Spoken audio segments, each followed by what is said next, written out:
Ed, I am delighted to be here with you today and to talk about CNE Direct, which is a global leader in the, if I recall correctly, the refurbishment and resale of technology hardware. And we have this opportunity to talk about your role as CEO of the company and what has made it so successful. And I know that this conversation is an opportunity for you to communicate something about yourself to the employees, many of whom are overseas and you don't get a chance to really talk to one-on-one sometimes. So for you, what is the importance of this video?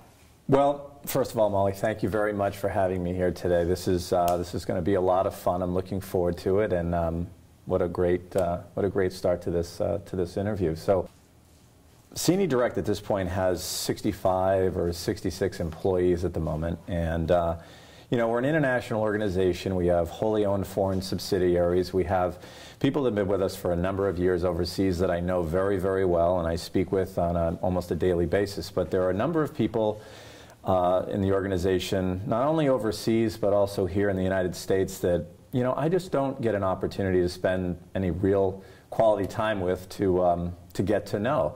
So I thought that this would be an excellent vehicle to maybe humanize the CEO of CNE Direct and talk a little bit about myself and the organization and things like that. So hopefully that's what we get out of this. Okay. Are there other things that set CNE apart from your competitors? Paul Knight has a talent for attracting good people.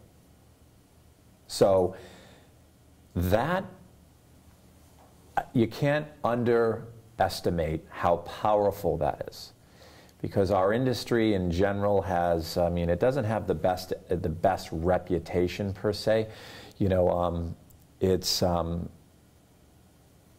of a rough and tumble kind of business. You know, it's, you know, the purchase and resale of used excess, you know, IT equipment. There's many shades of gray in it, and you know, Paul has a reputation in our business as being smart, fair, and generous. Those are just the three words that just happen to come to mind. There were probably more, and there's probably a better way to say it. So the secret weapon of the organization was really Paul founding it, and attracting talent from the industry who were looking for an opportunity to stay in this field, but maybe do it a little differently, and feel a little bit differently about how you're doing it. And so yeah, that's a secret weapon in the organization. So where it's headed? Yeah. Can you foresee 5 years from now what you might look like or where you might be? It's funny. So we're in 2014, and if we were to go back into 2009 and you were to ask me that same question, I would have said something and it would have been entirely different. Because things are changing so fast that people can't anticipate. Yeah, and I think that I think one of the advantages that we have, or, you know, what is it about CNE Direct that has allowed it to be successful, is our willingness to adapt very quickly to circumstances that we're presented with. And no one in the organization, I mean, there is a hierarchy in the organization, but it's very flat. We don't have, it doesn't feel like an empire at CNE. Anyone, anywhere, at any time can have a suggestion about something, and I think I truly think that it's heard and it's considered and processed, you know, regardless of where it comes from. It could be a vendor, it could be a customer, it could be someone we hired, you know, a temp in the warehouse, it could be anyone.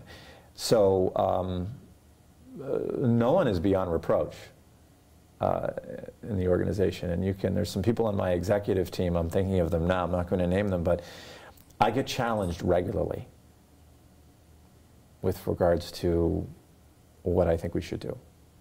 And it pisses me off sometimes because I think so strongly about things, but it's such a healthy element. So your vision for getting the best out of your employees, what do you do to motivate and inspire? We have done an exceptional job of attracting talent. Paul's gravity when it comes down to that subject. And Our executive team is phenomenal, and each and every one of them is looking to create an environment with their constituency in terms of developing people in the organization. So we try to say, it's very difficult for me to be in touch with somebody in Hong Kong who might be processing something for us, but it's easier for somebody locally there to be, to be working weekly or daily with someone from our office that may manage that person on, how do we create a culture in Hong Kong that's similar to here in terms of people feeling like there's a career path here at CNE, and that if you're willing to, if you're willing to come to work and apply your energy and your creativity, and if you care about the organization and you feel like you're a part of its success, that you're not destined to be stuck in an entry-level position, that there's, that there are career paths here. And you're the product of that. Each person, yeah, well, okay, yeah, to some degree, yes. Right? Yeah, yeah. There's not a single, well, there's one person on the management team right now that hasn't been with the organization for 5 years. And each of those who were with the organization for 5 years had multiple roles in the company. So I guess that's an attempt to make people feel safe and feel like there's somewhere to go with us, I guess. Well, I think the last question I want is, do you have a direct message? Assume I'm one of your employees, or do you have a direct message you'd like to send out to all your employees right now, since we know this conversation is going to be presented to them? Great things are happening here at CNE. We're at a point right now where we have identified what we believe is an extraordinary opportunity that we all collectively are going to be able to take advantage of over the next 5 to 10 years. We're making investments to make sure that this organization is set up to execute on these opportunities as they unfold.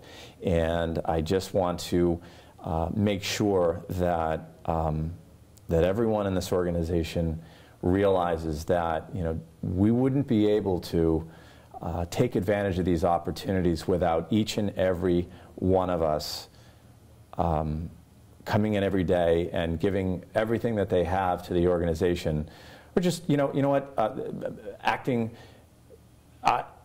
The degree of professionalism that I get when I walk around the domestic office and when I travel overseas is humbling. People care.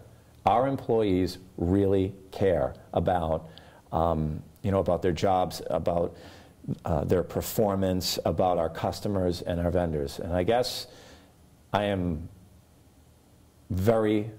humbled and I'm grateful for that. It's a wonderful thing to see. That's a wonderful message to convey. Yeah. Thank you. You're welcome, Molly.